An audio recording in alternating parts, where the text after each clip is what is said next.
మిమ్మల్ని అందరినీ మీ తల్లిదండ్రులు ఎర్ర బస్సు ఎక్కించి పంపిస్తే ఆ తల్లిదండ్రులు మీరు ఎయిర్ బస్సు తిప్పుతూ అమెరికా తిప్పుతున్నారంటే ఎంత గొప్ప వాళ్ళండి మీరు, ఎంత గొప్ప సంస్కారవంతులు. మిమ్మల్ని చూస్తుంటే ముచ్చటేస్తుంది. ఈ తానా ఒక తానా సంస్థ 50 సంవత్సరాల నుంచి ఒక సంస్థని ఇట్లా మెయింటైన్ చేయటువంటిది మామూలు విషయం కాదు. తానాన్ని మెయింటైన్ చేస్తున్న పెద్దలు మిత్రులు గంగాధర్ గారు, జయరామన్న, నా ఆత్మీయుడు, నా ప్రాణ స్నేహితుడు.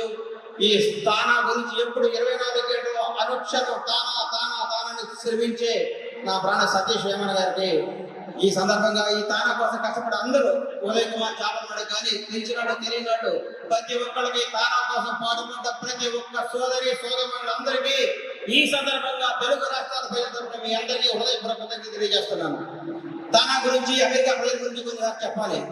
గత సంవత్సరం ఆంధ్రప్రదేశ్లో ఒక సునామీ లాంటి ఒక ఇన్సిడెంట్ జరిగినప్పుడు ప్రవాస ఆంధ్రులు, ప్రవాస తెలుగు వాళ్ళు మీరు పడ్డ శ్రమ, మీరు పడ్డ కృషి, మీరు నిలబడ్డ వెన్నెముక, మీరు ఇచ్చిన పోరాట స్ఫూర్తి చాలా అతీతమైనది.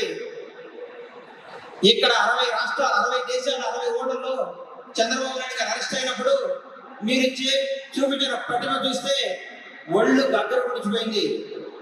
ఎందుకంటే ఒక మనిషి కష్టాల్లో ఉన్నప్పుడు నిలబడాలి, కష్టపడాలి, తోడుండాలి, వెన్నెముకి వెన్ను చూసి నిలబడాలంటానికి మిమ్మల్ని చూసి నేర్చుకోవాలి మా తెలుగు అప్పటిన్న తెలుగు వాళ్ళందరూ. మీరందరూ ఆ రోజు జై చంద్రబాబు జై చంద్రబాబు జై తెలుగుదేశం బట్టి ఆంధ్రప్రదేశ్లో కూడా ఒక ఉద్భవితమైన ఉర్దుతో ఒక తుఫాన్ లాగా వచ్చి ఎక్కడో దేశ విదేశాల్లో ఉన్న తెలుగు వాళ్ళందరూ అంటే పడుతుంటే మీకేమైపోయిందని ఉత్సాహంతో ఆ రోజు చాలా చాలా అద్భుతంగా పనిచేస్తూ జరిగింది.